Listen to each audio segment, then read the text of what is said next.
અમદાવાદ શહેરમાં ઠેર ઠેર પ્રોજેક્ટ ચાલી રહ્યા છે તો ક્યાંક નવા રસ્તા ખોદી નાખવામાં આવે છે, જેના કારણે વાહન ચાલકોને જે રસ્તો 15 મિનિટમાં કપાતો હતો ત્યાં હવે અડધો કલાકથી 45 મિનિટનો સમય લાગે છે।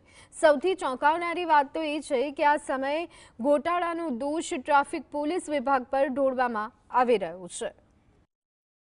અમદાવાદના વિવિધ વિસ્તારોમાં સતત ખોદકામના કારણે ઉડતી ધૂળ અને વાહનોના ધુમાડાથી શ્વાસ લેવું મુશ્કેલ બન્યું છે। ટ્રાફિક સમસ્યાના કારણે ઠેર ઠેર વાહનોના થપ્પા લાગે છે।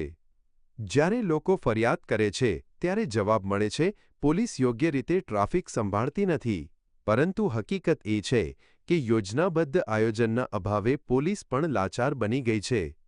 કોન્ટ્રાક્ટરો પર તંત્રની કોઈ કડક પકડ નથી અને સમયમર્યાદા માત્ર કાગળ પર જ રહી ગઈ છે। ઘણા બ્રિજ અને પ્રોજેક્ટ ડેડલાઇન વીતી ગયા છતાં આજે પણ અધૂરા છે। અમદાવાદમાં હાલ 33 જગ્યાએ ખોદકામ ચાલી રહ્યા છે, જેમાં metro bridge drainage service road માટેની કામગીરી થઈ રહી છે। આ કામગીરીના કારણે જે રસ્તો માત્ર 15 મિનિટમાં કપાઈ જતો હતો ત્યાં હવે 45 મિનિટનો સમય લાગે છે, જે વાહન ચાલકો માટે મોટી સમસ્યા છે। ઘણા પ્રોજેક્ટ તો વર્ષ 2027 સુધી ચાલવાની શક્યતા છે। કારણ એક ચારે બાજુથી ચારે દિશાઓમાંથી ખોદકામ ચાલુ છે, બ્રિજો ચાલુ છે, ડાયવર્ઝન આપેલા છે, એના લીધે પબ્લિકને બહુ હેરાનગતિ થઈ રહી છે। અત્યારે મારો એક જ મેસેજ છે કે જેટલું બને જલ્દી આ બધું બ્રિજો કામ, રોડના રસ્તાઓ, ડાયવર્ઝનો બધું પૂરું કરે અને શહેરીજનોને પૂર્ણ રીતે શાંતિપૂર્ણ કામ પતી જાય અને વ્યવસ્થિત કામ થઈ જાય બધું।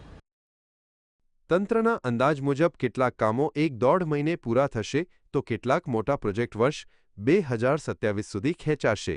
અર્થાત આ ટ્રાફિકનો ત્રાસ હજુ લાંબા સમય સુધી શહેરીજનોને સહન કરવો પડશે। સવાલ સ્પષ્ટ છે કે શું વિકાસના નામે જનતાને પીસવાની કોઈને પણ છૂટ છે? શું સ્માર્ટ સિટીમાં સ્માર્ટ આયોજન નહીં પણ માત્ર ડાયવર્ઝન જ ઉકેલ છે? હવે જોવાનું એ રહેશે કે તંત્ર આ મુદ્દે જવાબદારી સ્વીકારી ત્વરિત ઉકેલ લાવે છે કે પછી જનતાનો આ રોષ વધુ તીવ્ર બનશે। વિરેન્દ્રસિંહ ભાટી, GSTV, અમદાવાદ।